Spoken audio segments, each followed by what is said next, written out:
It really is great. It's our second to last innovation lab session. We're deep in process, working on finalizing the 2050 trends, and I know, like me, you are very excited about hearing back about what we spoke yesterday, right? So yesterday we spoke about the trends. We've been along on this process together. Let's see if we can get the slides up. We've been on this process together where we've spoken about relevance, we've spoken about obstacles, we've spoken about technology, and now we're speaking, and we spoke about 2050 trends yesterday, and particularly what it looks like to go forward together.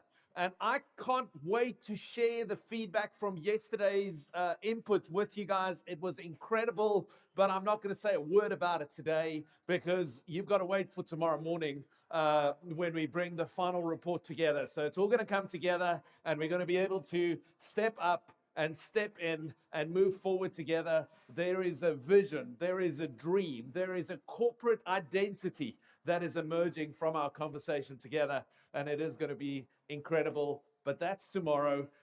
Today, maybe just before we get there, I do want to invite your participation and help.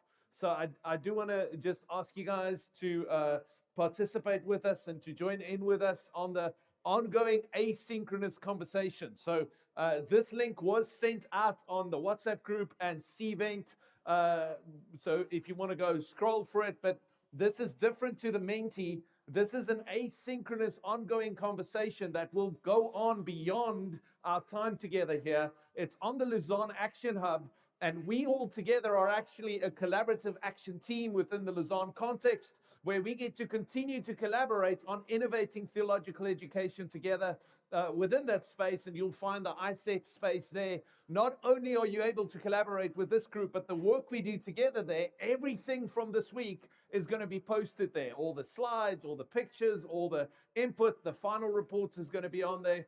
So do make sure that you get this. The same link will also be sent out through Cvent, or it has been sent out through Cvent. So do make sure that you get that, and we will be publishing everything through there. You good? Anybody else needs the code? I see some phones in the air still. Put your hands in the air like you just don't care. Okay, there we go.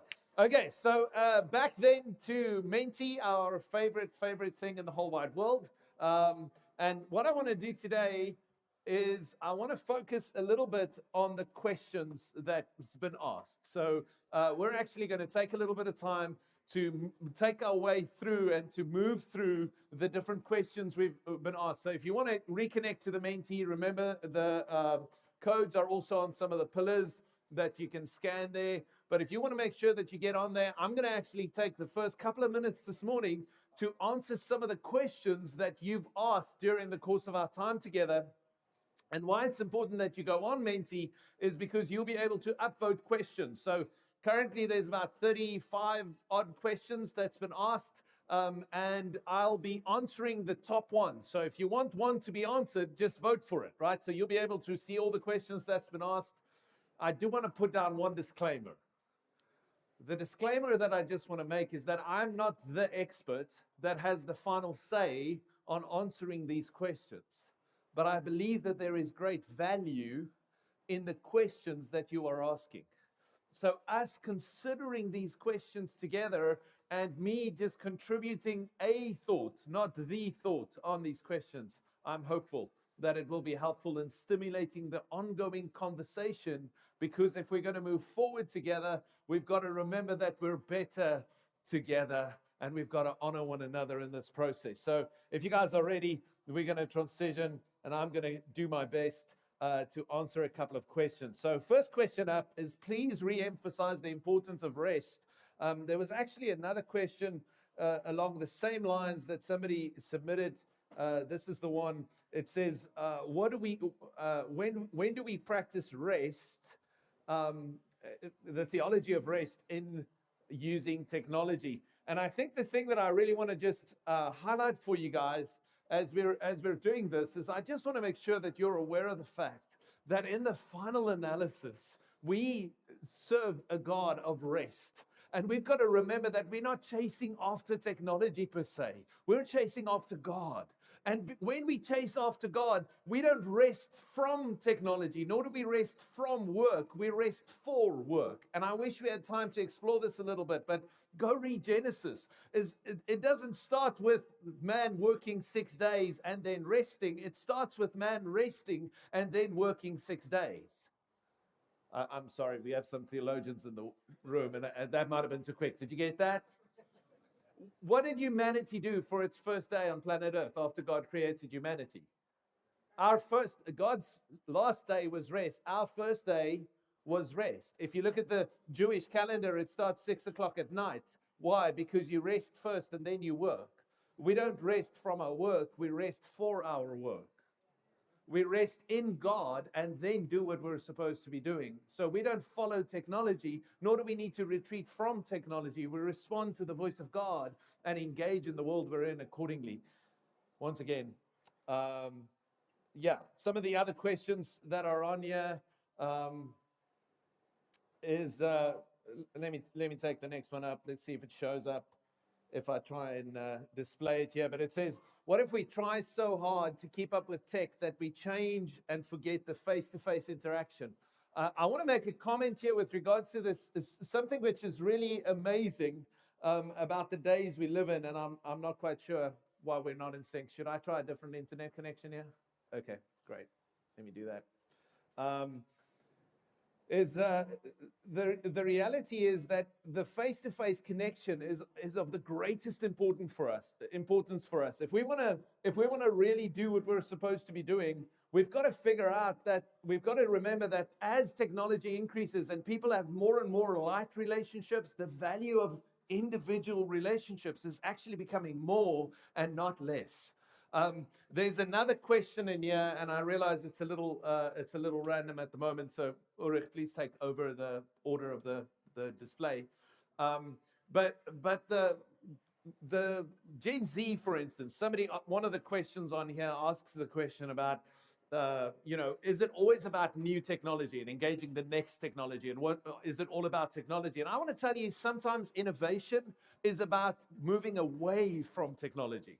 They recently did a study about how a Gen Z individual is more likely, Gen Z is younger than the millennials, but a Gen Z is more likely to own a physical Bible than a millennial.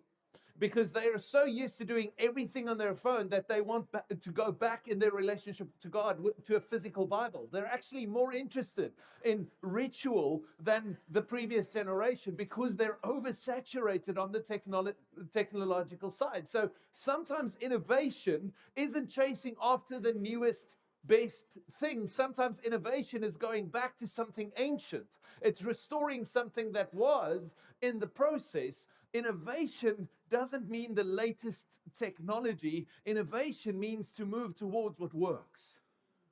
It's when we copy, paste, repeat what used to work that we're in trouble. It's not when we embrace whatever is new. Someone else asks a question here about whether or not we should just, in the process of running after this, if we don't just run after the newest and the greatest, and we lose the essence of what we're doing. And I want to tell you that is such a great question. Let's not innovate for innovation's sake. Let's innovate for the sake of the gospel reaching every man, woman, and child on the face of this planet. We don't innovate so that we might innovate. We innovate so that we might reach. We don't try and be relevant because we want to be cool. We try and be relevant because we want to connect with people. That's what it's about. Let's make the main thing, and let's not get distracted in the process. So some great questions. One of the questions here says, future relevance and change to what end? Future relevance and change to what end? What's the purpose of future relevance and change? I want to tell you, the purpose is what the purpose has always been. The purpose is Jesus's purpose. It's not relevance, is not the purpose. AI is not the purpose. Technology is not the purpose. The purpose is human beings being in a living, life-changing relationship with a living God that loves them. That's the purpose. It's not about theology. It's not about education. It's not about innovation. It is about Jesus relating with people in an authentic and a real way. And let's keep the main thing the main thing. So I realize we've been talking about a lot of things, but I thought it would be great just to look at a couple of these. And let me take a moment just to change my questions to the most recent ones. And somebody asked less than a minute ago, AI and tech, let me show it. AI and tech is great for transforming information, but aren't we looking for information involving relationship, character, wisdom, and embodied experience learning, for all of which AI is a distraction? It's a great question, and AI can be a distraction. There's actually several questions about the use of AI, even in bringing these questions together, and I thought it was quite significant for us to just kind of touch on a couple of things. Somebody was asking if we just take the majority view. Tomorrow in the survey, when we share the results with you, I want to encourage you that we did not have AI write the report. Okay, we had help of artificial intelligence, but there's people that is taking hours to read through every one of the 400 plus submissions for every point. And we do use AI to summarize, but we want to make sure that we don't miss the wisdom of the one suggestion that maybe AI missed. So artificial intelligence, like all technology, is a tool. Okay, it's not the paintbrush that makes the art, right? But you can't make the art without the brush, right? The AI is just a brush. It's just another tool. It's just another thing that we can use to bring about what we want to bring about. We don't serve it. It's got to serve us. And when we start serving it, we're in trouble, right? So we want to use the tools. We don't want the tools to dominate our lives or our processes. Is that okay? Does that make sense? Okay, I'm going to move along from the questions here and see if we can get back to what I want to share with you today. I want to try and give you a tool together. We're moving forward together, and part of moving forward is that I'm sure some of you have started checking into your flights, planning your way back, and started thinking about going back home. And you're starting to think, now what? And I guess part of the question is, so what? Why was it significant for you to be here? And what is going to be different as you go back home in the process? As I've been speaking to a lot of you during these last couple of days, I've realized and I've become very aware of the fact that your greatest deficit, your greatest challenge is your past success. See, success is far more dangerous than failure. Failure causes you to try again. Success causes you to do again. Success causes you to copy, paste, repeat. And the problem is, if you've been successful, you will do what made you successful. And what made you successful in the past will not make you successful in the future. And therefore, your success is your greatest burden. And as Spider-Man famously made famous, with great potential comes great responsibility. And the reality is that your responsibility towards your success is actually to lay it down. To be humble enough to say what has brought us here can't get us there, but it has brought us here, and we honor what has brought us here, but we don't serve what has brought us here. We serve a purpose and a goal. Church history was one of my favorite subjects ever to lecture. And one of the things that I realized in church history is that denominations stagnated and started dying the day they put their method above their mission. Is your method above your mission, or is the mission above your method to the extent that you're willing to lay down the method for the sake of the mission? And when we lay down the method for the sake of the mission, we're able to move into, we're able to continue into, we're able to contribute to a process that takes us into the next. It takes us into going forward together. So today I want to share with you a couple of thoughts around the art of innovation. I want to share with you a couple of thoughts about what it means to innovate something new, to change something new, to let go of old methods in order to serve a greater mission that we've been called into. And as we explore this art of innovation, I want you to quickly look at this. And the first thing is there's something you've got to start and something you've got to stop, right? What we've learned together this week, if you take this back, you've got to understand that there's new things that need to be started, but every new thing, everything you say yes to, you've got to say no to something else. In a world of infinite possibilities, what we say no to determines our destiny more than what we say yes to. It's not a lack of possibilities. It's what are we going to say no to? Secondly, there's an individual and there's a corporate side to this, right? There's a side that you do and there's a side that others need to do. And these basically gives us four quadrants, the first of which is termination. What are the things that you need to stop doing individually, right? The horse is dead. Stop hitting it.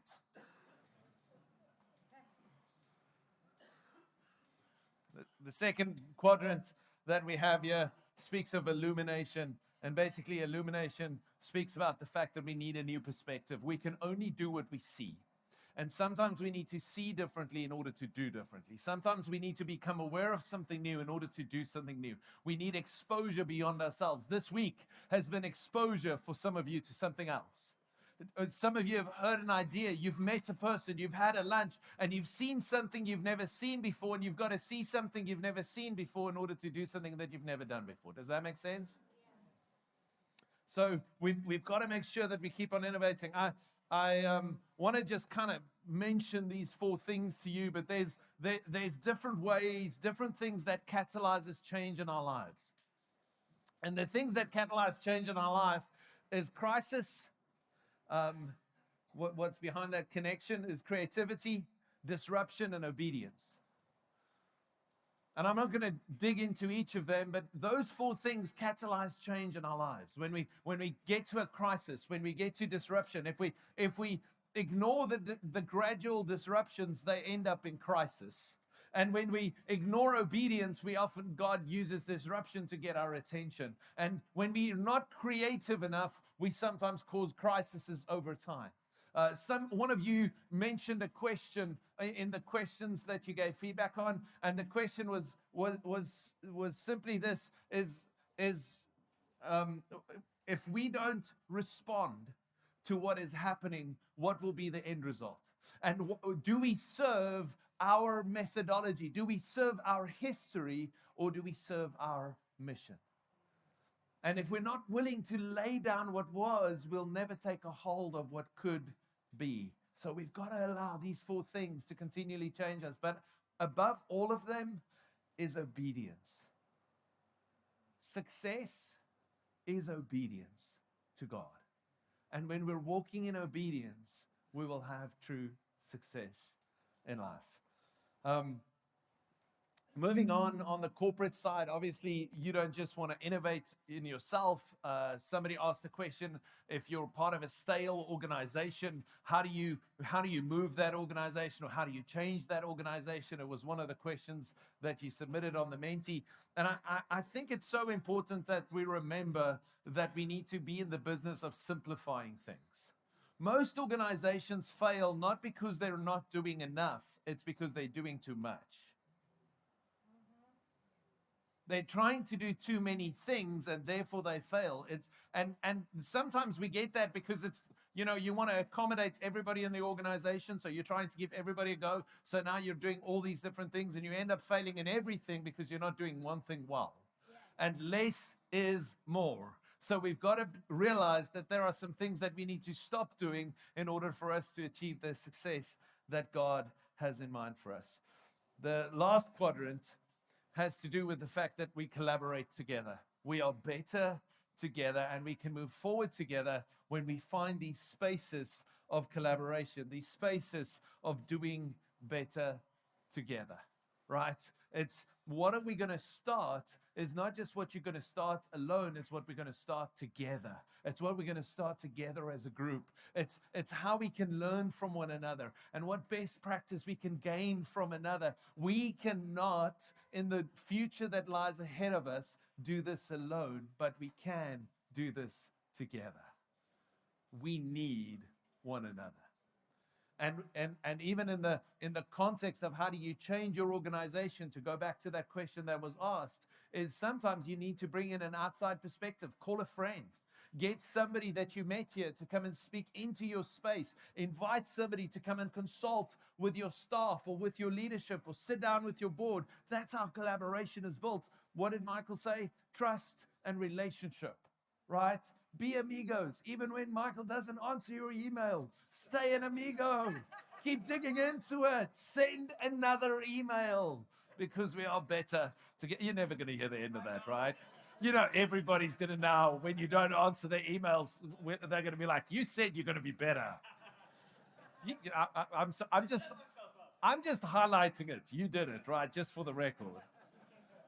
We're going to take a couple of moments, and I want you just to find one person, find two people around you, and I want you to just consider for a minute which one of these four is the most important one for you to respond to, and how much of your attention are you going to go back and actually invest in these different things. So you'll see the Menti there has 4 different quadrants, and you can actually speak into them and connect with them and see how much of your 100% of your time you're going to, how much of your innovation energy are you going to put in which one of these 4 different quadrants. And feel free to fill that in if you like. But more importantly, let's quickly get up and take 2 or 3 people around you and quickly share with them what's your sense of innovation. Which part of the art of innovation is most important to you as you go back into your context? So let's stand up, stretch our legs a little bit, find 2 people, and share a couple of thoughts with them on this particular topic this morning for the next couple of minutes.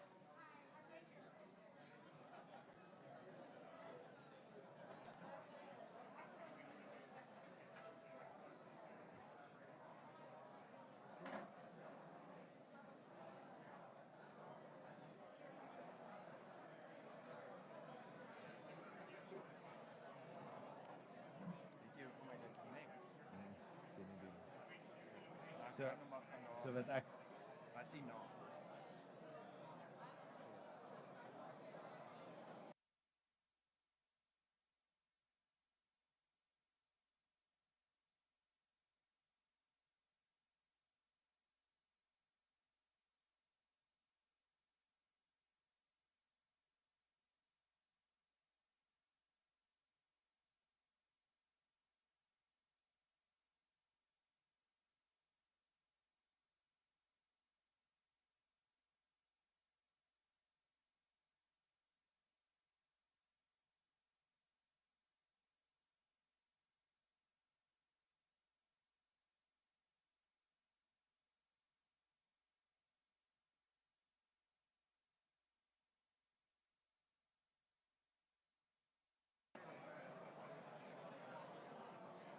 I'm going to have to ask you in about 30 seconds to take a seat again as we need to continue here.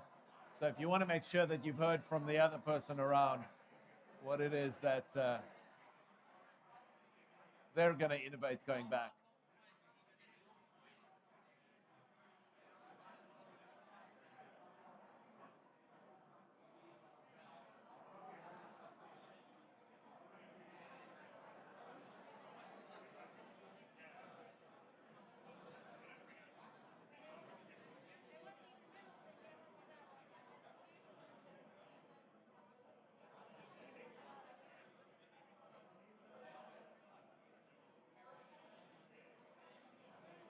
If you can start wrapping up your conversations, it would appear from the feedback from the group that collaboration is the number one thing we want to give our energy to, as we are giving our energy to collaboration right now.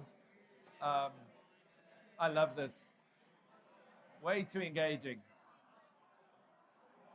Okay, there we go. Thank you for wrapping up your conversation. you're in the front row, so I would have picked on you if you didn't, you know? So that's the reality. If my friends at the back can give me their attention back, I would greatly appreciate it. Thank you guys so much. There we go. We'll get there eventually. Okay. Um, it seems like collaboration is really a high value for us, as it is clear here. But I want to ask a question to wrap up this morning. With regards to collaboration, what are the one or two things that would make iSet most effective in your space? How can iSet as a community together be most helpful to you in your process of innovation, in our process of collaboration, and our journey as moving forward together? What are the words that come to mind that you would say this would make this body most helpful to me in my journey? So feel free to put down a couple of words that has been helpful. And I want to encourage you that my probably the least profound thing I've said this week might be the most important thing that I said this week. And it is simply this, that if nothing changes, everything remains the same. So may you go back and be an agent of change as you go. I look forward to collaborating with you guys further in an asynchronous way.